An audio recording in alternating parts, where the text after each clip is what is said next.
never smoke the dizzy, but we can always share some disease. It's just a cup in time. This song doesn't have to rhyme. Life's all of us, not every moment we can be feeling fine.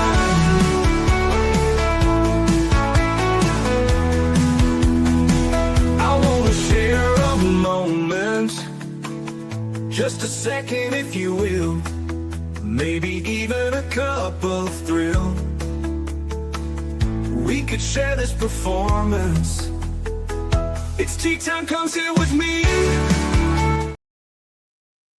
Well, welcome guys. Miss Liz in the house. That's right. I was not here this afternoon because my guest is rescheduled. Emergency life things happen and we get them back on. That tea time will be either a Monday or Friday. So stay tuned to Miss Liz's Facebook page and I'll update you on that. But tonight we have Dwayne Brenna in the house and we're going to talk about his tea. And his tea tonight is versatile, poetic, and accessible. That's the tea we're serving in the house. But before we get started, you guys know how Miss Liz rolls. Get over to the Facebook, Instagram, TikTok, Spotify, YouTube, LinkedIn, all of those good platforms. Give those a like, follow, and subscribe, and get these tea times out there because they do help the guests and help people who resonate with the stories that are being shared tonight. The disclaimer for Miss Liz's Tea Time live show. Miss Liz's Tea Time is a global platform dedicating to sharing real-life stories, diverse perspectives, and meaningful conversations that inspire awareness, healing, and connection. I'm Miss Liz is going live using StreamYard. Before leaving a comment during the live broadcast, please grant StreamYard permission to display your name at StreamYard.com. Please be advised that all the content brought forward during any Tea Time show is presented in good faith. However, discussions may include opinions, beliefs, and perspectives that do not necessarily represent the views of Miss Liz or the Tea Time platform. Information shared by guests is based on their own experiences and is perceived to be accurate at the giving time of airing. All guests and viewers and participants are responsible for using their own good judgment when considering any action or decision that may relate to these discussions. Some episodes may cover sensitive topics, including but not limited to trauma, abuse, grief, mental health, and other emotionally triggering subjects. Listeners' and viewers' discretion is strongly advised. Tea Time with Miss Liz is an open discussion forum designed to offer insight, inspire awareness, and create connection. It is not a substitute for professional, medical, legal, or therapeutical advice. If you require professional support, please seek assistance from qualified professionals or trusted resources in your area.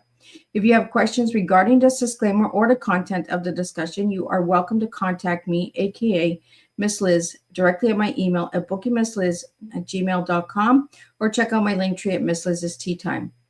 By choosing to participate in, comment on, or view these live shows, you acknowledge and accept this disclaimer. Your participation is entirely voluntary. I, Miss Liz, welcomes you to join the conversation with an open heart, and if at any time you feel this platform is not right for you, I respect your decision and welcome you back whenever you are ready. Tea Time with Miss Liz is serving truth and awareness one cup at a time. Well, welcome to Tea Time with Miss Liz, where powerful stories meet powerful conversations. Today's guest takes us into the frozen heart of history, where mystery, justice, and human resilience collide. Please join me in welcoming Dwayne Brenna, an award-winning author and storyteller who brings the past vividly to life. Dwayne is the author of The Laundryman, a gripping historical mystery set in the Canadian frontiers of 1883. His writing immerses readers in a world of tension, secrecy, and survival, where lawmen, communities, and moral choices are tested in the harsh reality of the Northwest Territories. Through carefully crafted characters and powerful storytelling, Dwayne explores themes of justice, redemption, and the complexity of human nature. His work reminds us that even in the coldest landscapes, the human spirit continues to wrestle with truth, loyalty, and the search for justice. So grab your cup and lean in. Today's Tea Time takes us into history, mystery, and the stories that remind us how the past still echoes in the present. Let me get Dwayne in here and let's spill some tea. Welcome, Dwayne. Hi there, Miss Liz. I've got my teacup ready, so I got mine here too. I got a big mug tonight. I'm a big drinker tonight. So Dwayne, let's start with the first rabbit hole of Miss Liz. Who is Dwayne as a little guy and who's Dwayne now? Oh, Dwayne, as a little guy, was was a farm boy from central Saskatchewan. My grandfather was a dryland farmer out there and a homesteader. In 1905, he came to this country. He was born in 1884, which is a year after the novel The Laundryman is set. So part of what interested me in the period was to learn what was the world that my grandfather was born into. I had the pleasure of working alongside of him on the family farm until I was about 15 years old. So this dates me a little bit, but I actually knew quite well somebody who was born in 1884. Oh my goodness. But yeah, I was a farm kid. I was a shy a fellow, not a lot of books around the place. So I came to writing in high school and got interested in literature there. I had a great teacher by the name of Terry Chamberlain who brought me along, and got me writing. And I actually, right out of high school, I published it was a piece of nonfiction about a friend of mine who liked to hang glide, but he did his hang gliding behind snowmobiles, which I don't recommend. At any rate, I wrote an article The about good old Canadian people. You're crazy. He was on skis behind a snowmobile, and gradually up in the air. Yeah, I sold this to a magazine here in Saskatoon called The Western Producer. And I can remember coming in and talking to the publisher of The Western Producer at the time. And he asked me, he said, "Do you want to be a writer?" And I said, "Yeah." And he said, "I think you should go to Hollywood and you should start writing for the Beverly Hillbillies." So That's a good show. I don't know if he thought I was a hillbilly or a writer, but there was this rube of a kid just sitting before him, and he was a nice fellow. Rusty McDonald was his name. So yeah, I mean, I was like, as a kid, I was more interested in athletics and things like that. Played baseball and hockey all the time, and didn't have a lot of time to spend writing things down. so that all came along quite a bit later. I took a creative writing class. For some reason, I don't know what the reason was, I decided to become an English major in university. And I ended up, I was not a stellar student, but I ended up taking a creative writing class and published a bunch of things out of this class, and actually got a scholarship to go to a college down in the States to do a creative writing program. But I had at that time also taken a drama class at the University of Saskatchewan here, and I fell in love with the theater. And so 3 years later, I was at Stratford at the festival, and then I got a call back from the university, and they wanted me to teach drama. And so ended up doing a PhD in theater history, and taught in the drama department at the University of Saskatchewan for 39 years. I retired only a few years ago, which, got me back to my original passion, which was writing.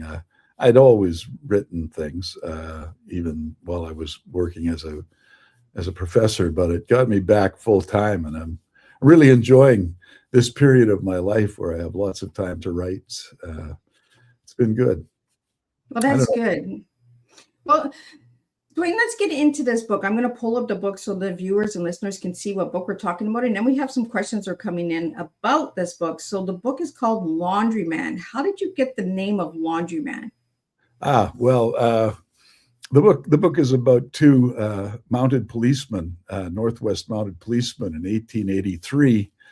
And it starts with them riding from Battleford to Prince Albert Settlement, what is now called Prince Albert, Saskatchewan. in October of that year. And on the way, they encounter a snowstorm, a blizzard, which almost kills them. But it's an early winter storm, and through the book,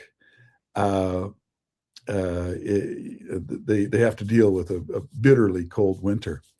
The laundryman in question is the laundryman from Prince Albert. He's a character who's been gunned down in his in the laundry's backyard, even before the novel starts. So one of the characters, the narrator, is a surgeon. His name is Virgil Montgomery, and he's tasked with doing a post-mortem on the body. And much of the novel is about his musings over, who this man was, what his life was like, and so forth.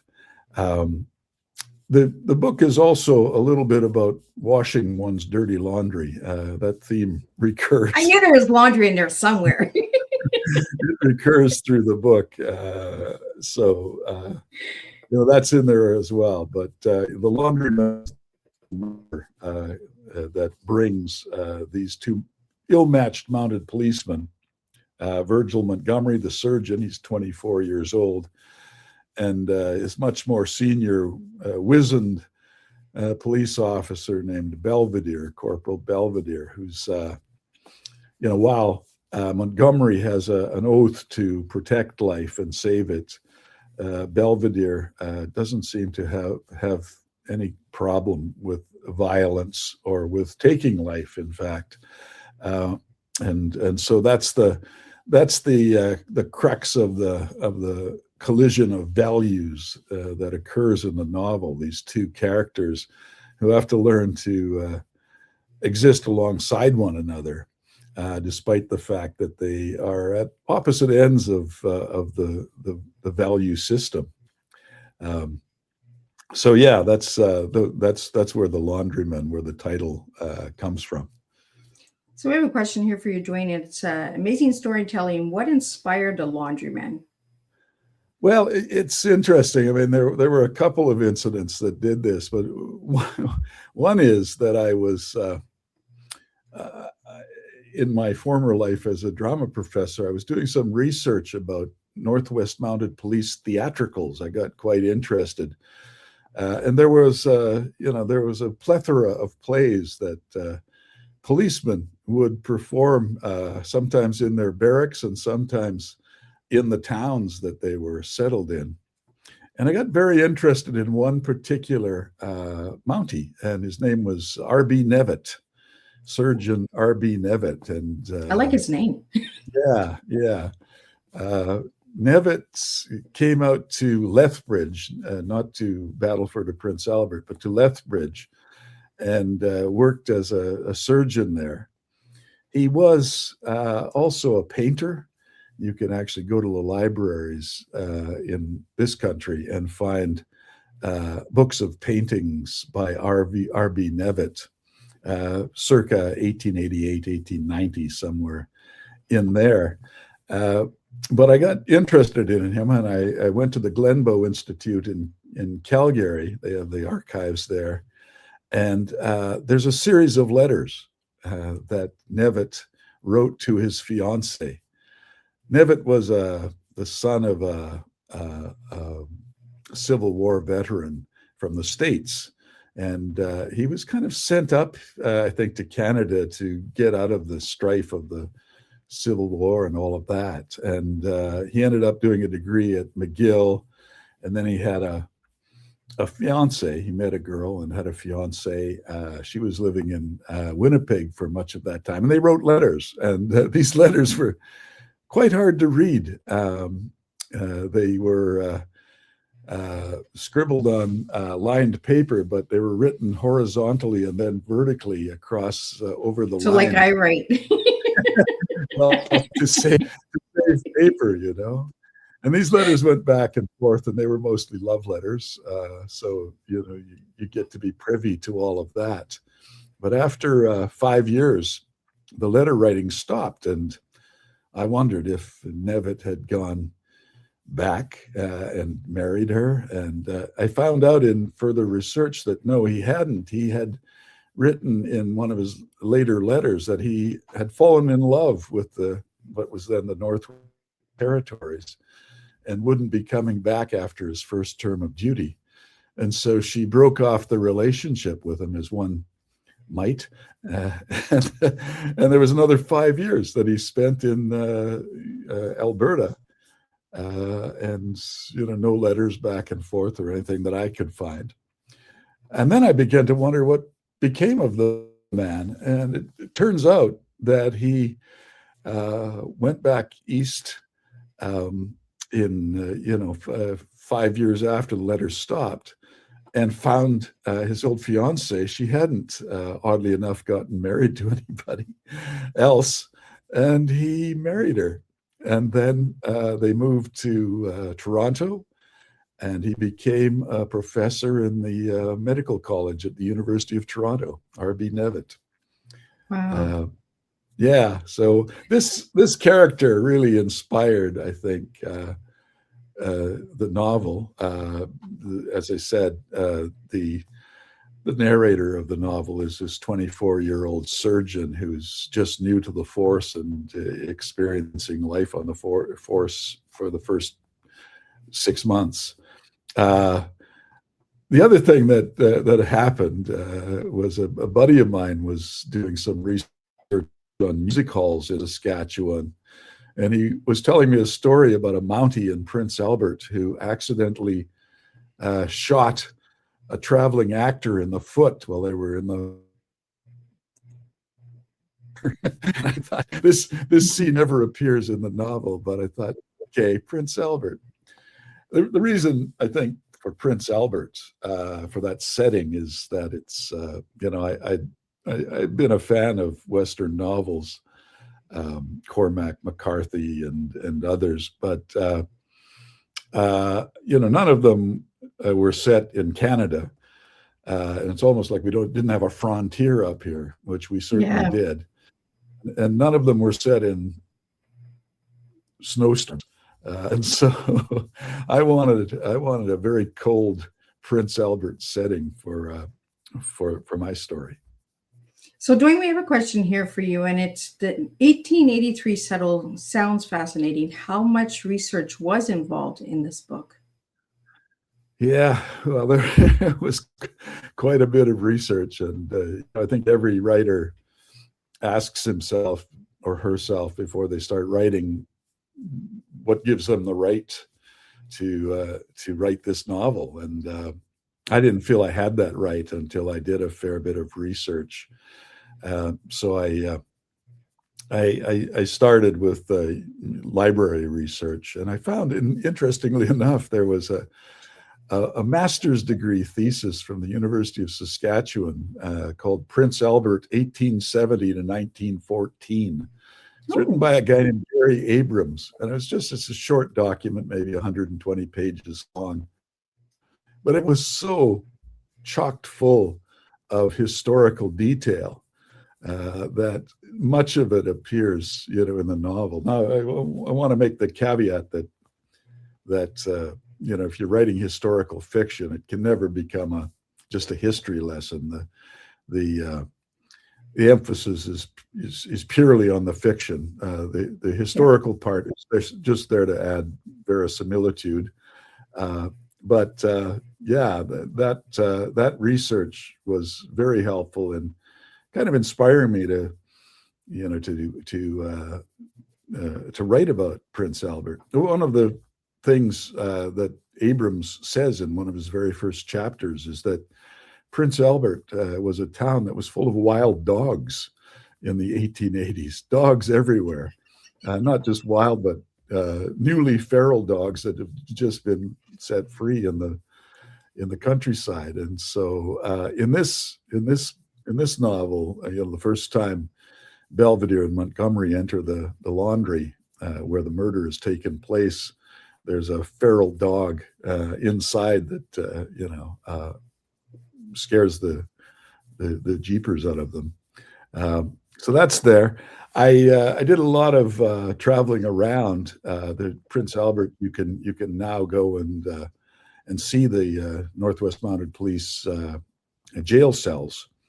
That's just about all that's left of anything that the Mounties had in 1883. But the jail cells are still there. And then, of course, I went to Battleford, which has a much stronger tradition of Northwest Mounted Police history.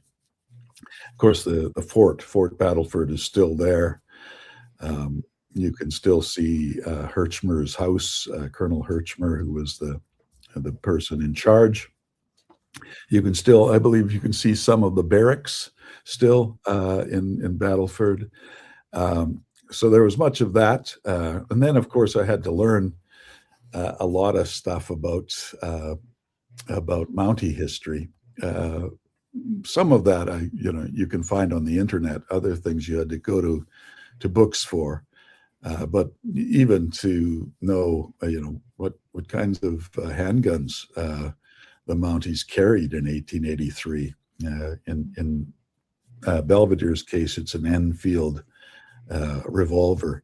But I had to be very clear on that. And what I started to learn when I was researching it was that the Enfield was quite an unreliable revolver. After years of use, it often, just because of the way the gun was cocked, it often would not shoot straight. So nothing shoots straight in Canada. these guys, with all their violent tendencies, they still had guns that couldn't shoot straight. So that's the kinds of research that I did. But I'd say I did about 6 months of research while I was writing before I was writing the piece, and then a fair bit of research just comes up as you're writing it as well, because you get into a situation where you've got to know something, just about how what the medical kit of a Northwest Mounted Police surgeon would consist of, for example. Those are things that I learned along the way. So, Dwayne, besides the library, where can people get the research for? We have a question here. How did you research the Canadian frontier for this story? Besides the library, did you check out the jail cells and stuff like that? Schools, papers, history? I certainly went, to the jail cells themselves, to the fort where these guys originate from, and go back to at the end of the novel to the fort in Battleford.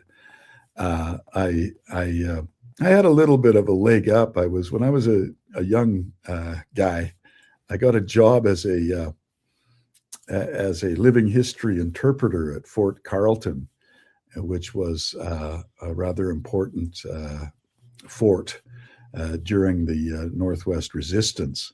What I did in that job was I baled copious amounts of buffalo hides, which is partly what was done in Fort Carleton before the 1880s. And yes, I also had school groups that would show up, and I would race them to the top of the hill with the cross on it by the fort. One day I made everybody a split pea soup, which was a kind of a that's a good soup. Not the way I made it. This was in the days before COVID, and I remember we drank this soup out of a common wooden ladle. Oh, okay. I caught the worst childhood disease. I don't know what it was, but I couldn't shake it for about a month and a half. Some kind of a flu. But I did that. Traveled the route myself from or the current the modern routes from Battleford to Prince Albert to see what that would be like. I didn't do it on horseback. I did it by car. You use a dog sled? Didn't use any dog sleds, no. The good old frontier. Come on, they had dog sleds back then, did they not? Oh yeah, they did. No, absolutely, they were trapping with dog sleds all the time up there. So, and I don't know if you know this about Prince Albert, but I believe they still have a winter carnival, which involves dog sledding. And if you travel up to a place called Waskesiu National Park, this is a park that Grey Owl helped develop, which is 50 miles north of Prince Albert. You will still see along the way people advertising dog sled rides in the winter. Yeah, we just had something down in my area with dog sleds. We had an event or something. A bunch of dog sleds came here, and that for the kids. Dwayne, we have a question here. What character was the most challenging to develop for this story? Oh, that's a very good question. I would say Montgomery, because his voice is throughout the book. I mean, he narrates the book in the first person. So I would say, getting him right was the most important thing and the hardest to develop. The other character that was a little difficult to develop, it was the villain, and I won't name him. You have to buy the book. Yeah, you gotta buy the book. But when you create a villain in a murder mystery, you want to have some sense of sympathy for him. You want to have some rational reason why he would have done what he did. And of course, I always believe you should start a murder mystery knowing exactly how this murder was committed. So there was that. I mean, and it's, what makes it more difficult is that you want to signpost along the way, who might have murdered this person, but and also to create 3 or 4 or 5 other plausible candidates for the murder. But you want to make it seem inevitable by the end of the novel that, of course, the person who was the villain did it, and you should have known all along as a reader. That's the kind of feeling you want your reader to have. So that makes that character a little difficult to create. Well, and Dwayne, you said that there was some dirty laundry in this book. So is the dirty laundry part of the murder? Well, the dirty laundry is really the secrets that this town has kept. Oh. I just did a launch up in Prince Albert, and I had to say, Prince Albert is a nice town. It probably always was a nice town, but in this murder mystery, it can't be such a nice town. So, it's the dirty laundry is all the secrets that the town has, whether that's secrets about the local minister who. I'm letting a little of the cat out of the bag now, but he's had an affair with one of his congregants. The wife. So Dwayne is spilling the tea right now for all of you guys. Yeah. Luckily, I'm not holding the cup. But I mean, in 1883, and this is historical fact, in 1883, there was actually no barracks in Prince Albert. And so Mounties were just billeted out. And in this case, in the case of Belvedere and Montgomery, they are billeted out in the minister's house, and they become quite fond of the minister's wife in the course of the novel. But then, this secret comes out. It's just one of many that show up in the course of the novel. So yeah, I think the back cover says something about secrets buried in the snow. I'm not sure I buried them in the snow, but they're well, this question that's coming in now, Dwayne, I want to get it out to you. I think it's a pretty juicy question. Did any real events influence the plots of this novel?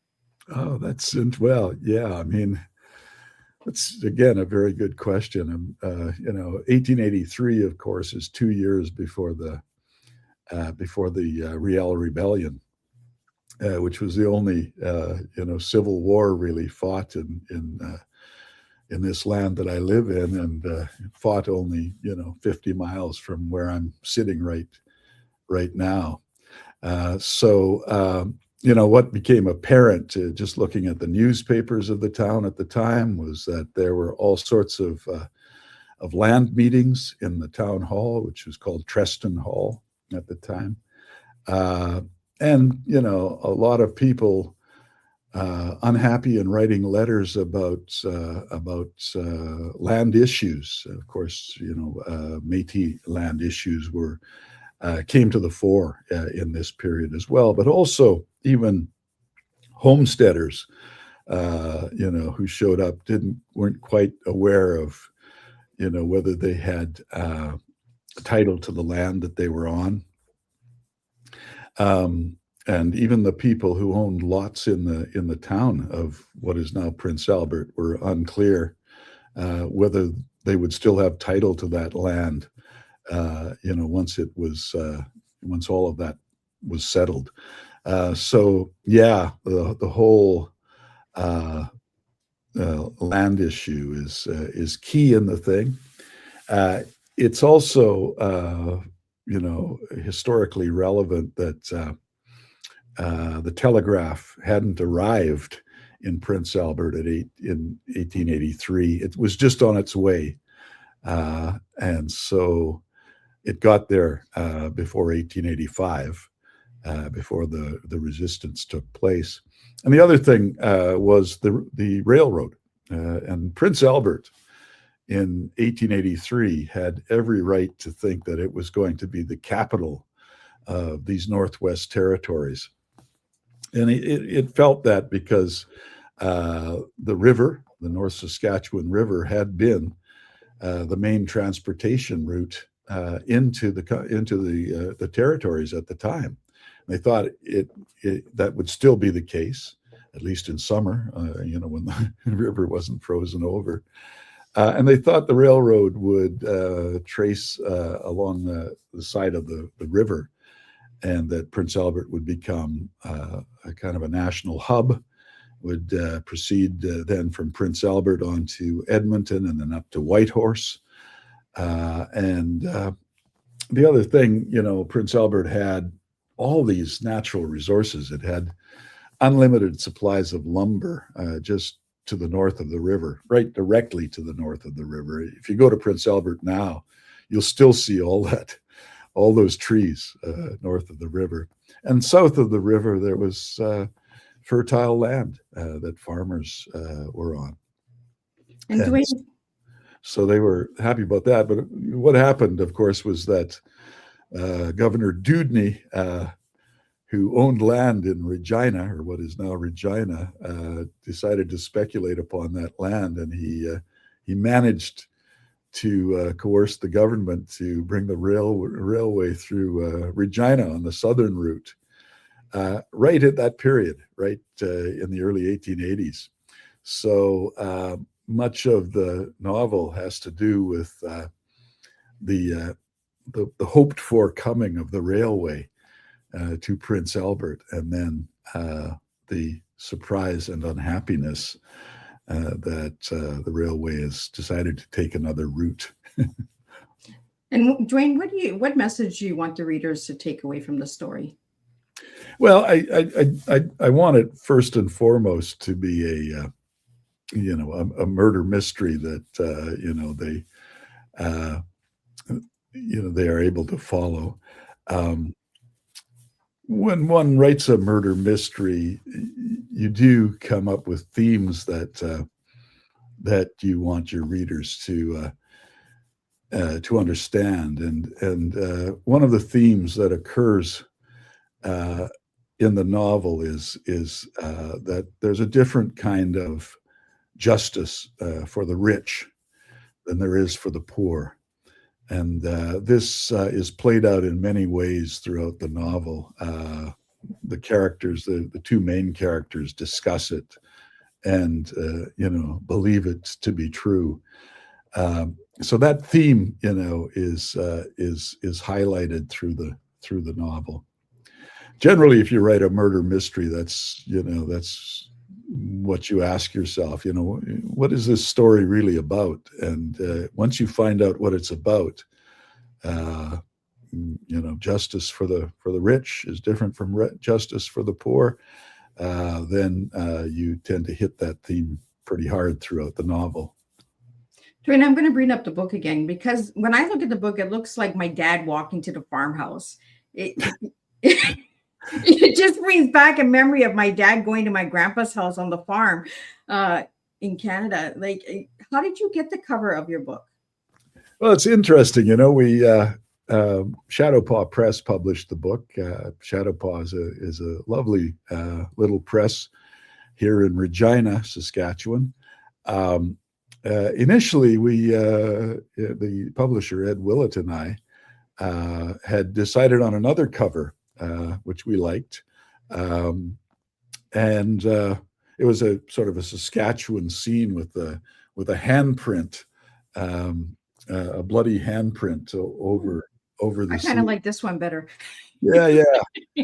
Well, that's exactly what Literary Publishers Group decided when they saw the thing. They said, we will make this a hot winter title, but we'll only do so if you change the cover.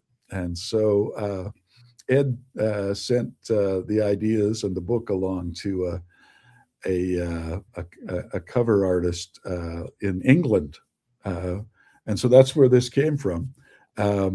This artist then sent back 3 mock-ups of covers. This was the one that both Ed and I liked the best. It's, of course, a Mountie, Belvedere, I think, in a buffalo coat and a muskrat hat, peering into a window in a bleak kind of northern setting, snow on the roof and everything else. So I really liked everything about the cover. It's not a warm summary book.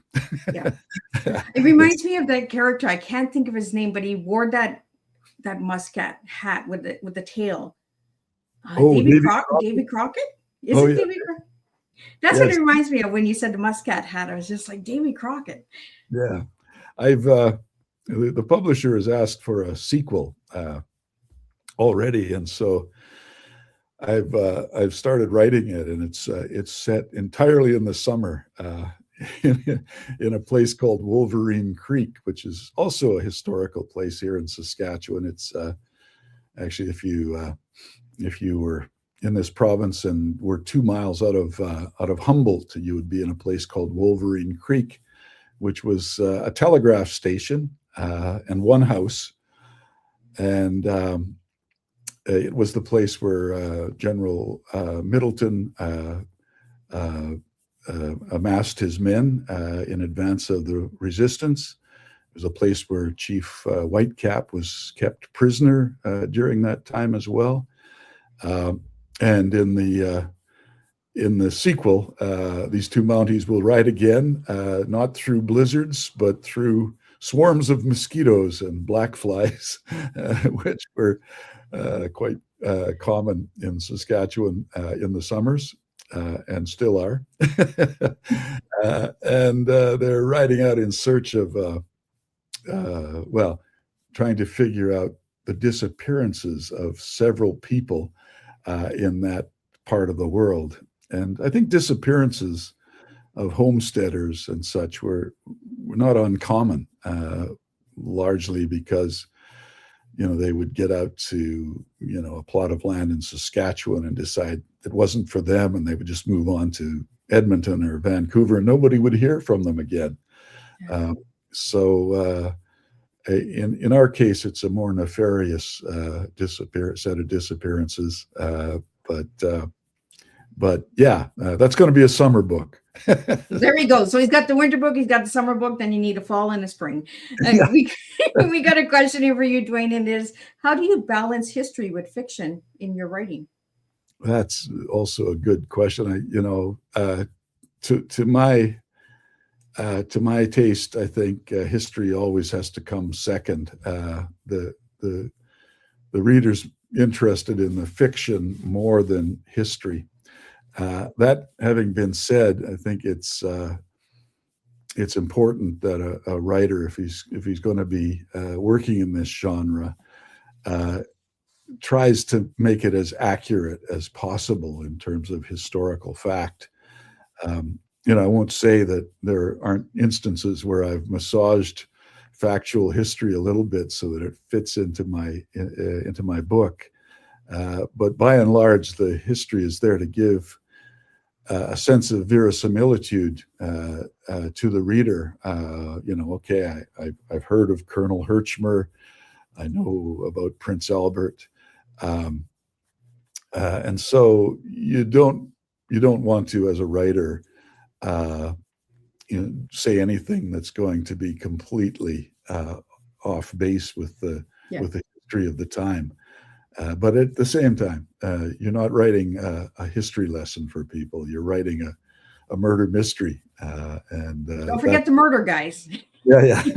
That's what, there is a murder in this book. That's what people want to. That's what people want to figure out, and that's what I think keeps them coming. That's where the tension and the suspense is. We have a comment here, Dwayne. It says the story feels so cinematic. Any plans for adaptations? Oh man, David, if you're a screenwriter, I will send you the novel myself to do a screenplay on. I would love to see this turned into a movie. This is, oddly enough, been a question I've been asked quite a bit in the past month in the book launches that we've done, because I've read the opening scene, and it's quite a cinematic scene in itself. What actors would I want to put in those roles? And I just there's. But you haven't told us much about the villain, and you said people have to buy the book. But who would you get as an actor for the villain?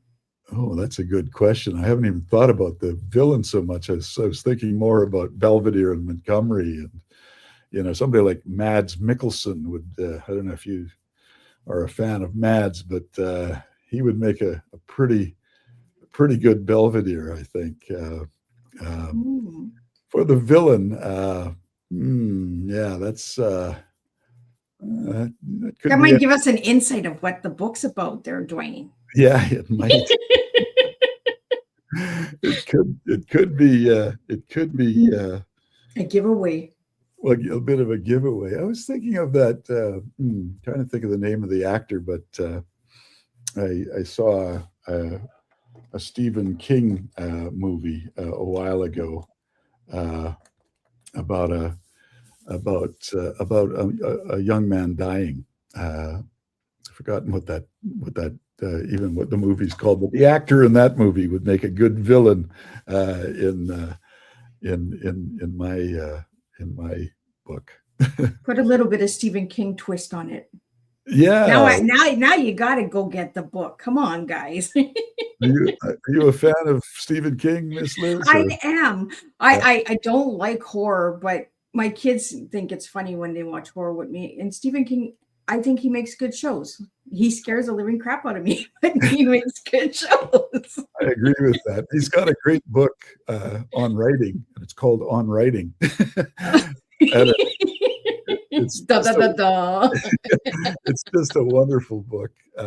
So many tips for a writer. He also somewhere in the book decides to write a story about the accident that almost killed him. He was run over by a driver as he was walking along the sidewalks in, is it Vermont? I can't remember which, or Massachusetts maybe, which state he's from. And he tells it from three, well, actually it's three stories. He tells it from three perspectives: his own perspective of his neighbor, who sees him walking along the road and then meets a guy driving rather erratically in a van, turns out to be a drunken driver, And then the third perspective is the perspective of the van driver who ran over him. In itself, it's a great read. I mean, even if the book wasn't full of jewels about, how to become a writer. Well, we have a question here for you, Dwayne, and is how does your theater background, no, I'm not saying that right, influence your writing style? Say that word for me, Dwayne, please. My tongue is not twisting right. No, you're sounding good. I think no, it's I mean, it's a good question to ask, and it's a tough question for me to answer in a way. I've written a couple of stage plays, but never very good ones. And so for some reason, my mind just doesn't work that way. The idea of writing something that is purely the dialogue of characters talking back and forth, I seem to need to be able to develop settings and landscapes and so forth, before I can really, start in on the dialogue. I would say, what the theater has given me is a sense of a good scene. And, every writer writes in scenes. And by that, I mean a scene that's got a beginning, a climax, and perhaps a little bit of a denouement, so yeah, that's the way I write. And that's pretty much the way any great playwright writes as well. Just great scenes. I actually, somebody who came to my first launch and then read my book in one day. He was a retired man. He emailed me and said he remarked on one line. He said it takes a certain kind of genius to come up with a line. What was it? A tongue. I call it character. Here we go with the tongue. The tongue's going in. Tongue twisters. Tongue-tied, or one character calls another a tongue-tied rabbit slapper. and I'm not sure where that came from, but I do remember as I was sitting down trying to figure out how one character would insult the other, I began thinking of Shakespeare. And of course, Shakespeare had some great insults. I believe there are even compendiums of insults from Shakespeare's plays that you can buy in books all on their own. So I wanted to come up with an insult that would parallel something that Shakespeare might have written. That's probably the only Shakespearean side of the book. But I always talk about rabbit holes, but tonight we're talking about rabbit slappers. I don't know where it came from, but it's just well, Dwayne, I want to talk to you about your tea, because the tea you gave me was versatile, poet, and accessible. Why those three words for your tea? Well, I mean, versatile. This is a bit of self-promotion. But versatile in that I've written in many genres. I mentioned, a stage play or two. I about 25 years ago or more, I developed a character that became a kind of a mainstream of CBC radio here in Saskatchewan. It was the character's name was Eddie Gustafson, and he was a local handyman in a small town in Saskatchewan. And for 5 years, I became a storyteller of these sort of humorous vignettes on CBC radio. And eventually, I got onto some national broadcasts. I had a Christmas broadcast nationally. I think it was about the year 2000 with this character. So there was humor. I wrote 2 books of poems. Very first book of poems I wrote. I hadn't imagined myself as a poet, but I was becoming a house husband my wife was doing a PhD in Edmonton, and so we moved there for a year. And I just looked after the kids and cooked the meals. And I was working on a theater history text at the same time in the mornings. And then in the afternoon, I would, the kids were at school, and my wife was at school. I'd go to the weight room for an hour. And I came back, and after about 3 days, I got bored. And I thought, what am I going to do with my afternoons? And so I decided I was going to write a poem a day. And I didn't. I thought, I'm going to write about something I'm passionate about. What would that be? And it turned out to be baseball. I thought, I'm really an avid baseball fan. And so I wrote a poem about baseball, one a day. And at the end of that year, I collected the best 50 of them, and I sent them to Hagios Press. And it was the quickest turnaround I've ever seen on a publication. I sent him an email, and 3 days later with the book, and 3 days later he wrote back, said, "Yeah, we're publishing this." And so it was my first book of poetry. So yeah, I've worked in that side of things, done a lot of theater history. Basically McFarland Press out of the United States published a book of mine about 4 or 5 years ago called Nights That Shook the Stage, which is about 40 nights in the theater that changed the course of theater history. I've written other novels, mostly historical novels, and yeah, so that's where I get the idea of versatile from. I'm working right now on a bit of a memoir, which I don't think my life has been all that interesting, but there were certain periods of my life that I think are maybe worthy of memoir, and I'm finding that to be exciting. Somebody asked me just the other day what my favorite form was, and I said, it's the one that I'm working on at the moment, and right now it's just it's memoir. So that's where the versatility idea came from.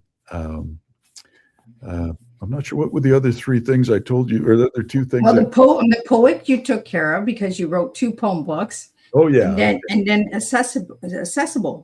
Yeah, and I'd say what makes me accessible is that I write poems that you don't need an Oxford English dictionary to understand. That's what you told me. Your exact words were, what is it? Straightforward themes which no non-PH can relate. Yeah. That is the words he gave me. Okay, sure. Yeah. Yeah. I mean, when you're writing poems about baseball, you're writing for a baseball audience, and you don't want to have them going to the lexicon for every 3rd word.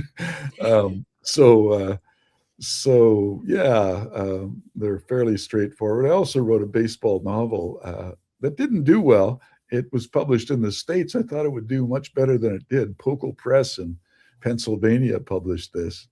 It's called Long Way Home, and it's about a team of traveling baseball players in 1934, traveling through the Dust Bowl from St. Louis all the way up into Saskatchewan to play baseball. And of course, many stories happen along the way, and much happens to the main character. It's a kind of a tale of redemption for a character who has done something on the baseball field. In this case, he's beaned a batsman and changed that fellow's life, and he's kind of seeking redemption through the novel, and gets some measure of it by the end of it. So again, it's a fairly accessible novel. I think anytime baseball folks enjoy a book and read it, that makes the book fairly accessible. Well, and I did some searching on you, and I found in 2018 you played for the Red Deer Legends, and you guys won the 57 Old Timers Canadian National Baseball Championship in Charlottetown. Yeah, that's right. See, Yeah. I do my homework, guys. Boy, you do your homework. Wow. Yeah. No, I'm going. I'm going to. I'm going. I've been trying to quit, and I've been telling everybody that I played with, I'm done. But I don't know. I keep getting callbacks, and so this year the nationals are in Red Deer, in fact, and I just paid my $80 fee, So you know where he's going. so that I can play. We're getting some home runs here. I also I go down to, or have, I didn't this past year, but have in the past gone to Fort Myers in Florida. Every year they have the World Series of Old Timer Baseball down there.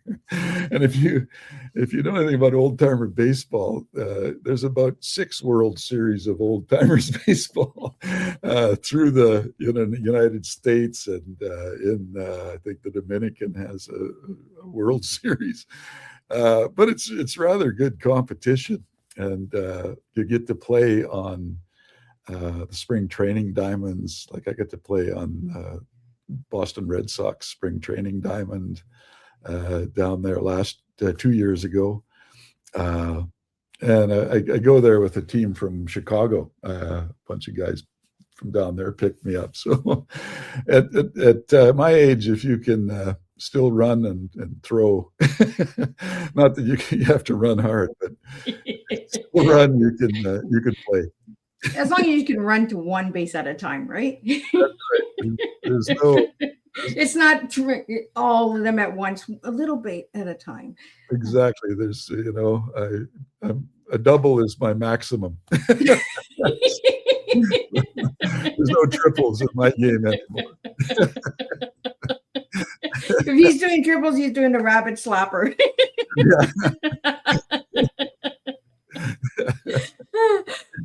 Dwayne, I also found out that you did 17 plays from 2004 to 2023. Oh, at least that many. I directed a play every year in the drama department at the university here. And I also directed occasionally, not all that often, but occasionally off campus with other groups. So, yeah, I love directing plays. I have to say, it's been a part of my life for so long, and especially working with students, I really began to feel that I had a facility for bringing good performances out in students, and my method was quite simple. I just would tell them where to enter and where to exit, and ask them to figure it out. And generally I had an idea of how I wanted a scene to go, and often they would just create the scene the way I had imagined. And when that happened, I always said, yeah, that's great, because basically you want the actors to find it themselves, to think it's all their own idea, and to take ownership of the performance, and so that was largely my method. But I kind of prided myself on getting good performances out of student actors during all of that time. Well, I've had an amazing time tonight with you, Dwayne, an amazing time with all of my listeners out there asking all these amazing questions. I have the best listeners out there. Dwayne, what final message do you have for my listeners tonight? And can you tell everybody where they can get this Laundryman book? Yeah, sure. I mean, I guess my final message is that, it's a darn good read. And I hope you enjoy it. If you're a writer out there, I hope you get at it. And my method has always been to end what I started. And sometimes that's ended badly for me. Sometimes I write a thing, and at the end of it, I go, yeah, I don't think that's going to go anywhere. It didn't in this case. And what I like to do is write a draft at a time, and then rather than getting bogged down in detail, and then after a draft is done, go back and rewrite then. And often those rewrites are rather big when you do it that way, but at least you've got something before you, and something you can take pride in and work on. So that's been my method. But if you're a writer out there, please go at it as hard as you can, and enjoy the process. I quite enjoy, especially at the age I'm at now, being alone in a room with 2 or 8 or 10 characters, and trying to let them tell me, where they want to go in a scene. So, please do that in your own practice if you can. The book is should be available in any bookstore near you. It's available from shadowpawpress.ca, which is my publisher. I know McNally Robinson and Indigo, and even as I know in the UK, bookstores are stocking the book. So you should be able to find it. It's also Shadowpaw and I decided to put out an audiobook version of it, which is narrated by me. So you can go to Audible, and you can actually listen to the first 5 minutes of my dulcet tones if you want a sample of what that book is about. Just go to the Laundryman Dwayne Brenna at audible.ca, and it's there. So you can listen to it if you'd rather do that than read. Well, thank you so much. It was really amazing. What a fascinating and thoughtful, provoking conversation. Dwayne, thank you for sharing the story behind your work and for reminding us how powerful historical storytelling can be. Through your writing, the past becomes more than dates and events. It becomes human, emotional, and deeply connected to the choices people made in moments of uncertainty. Tonight, we were reminded that history is not only about what happened, but about the people who lived it, struggles through it, and left their stories behind for us to explore and learn from. To everyone listening, here is something to reflect on after this tea time. Sometimes the best way to understand the present is to listen closely to the stories of the past. Until our next cup shared, keep exploring, keep questioning, and keep discovering the stories that shaped our world. And I'll see everybody next week, and we'll do this all over again. Thanks so much for having me, Miss Liz. You were a great host. Well, thank you so much, Dwayne. I had fun. Cheers.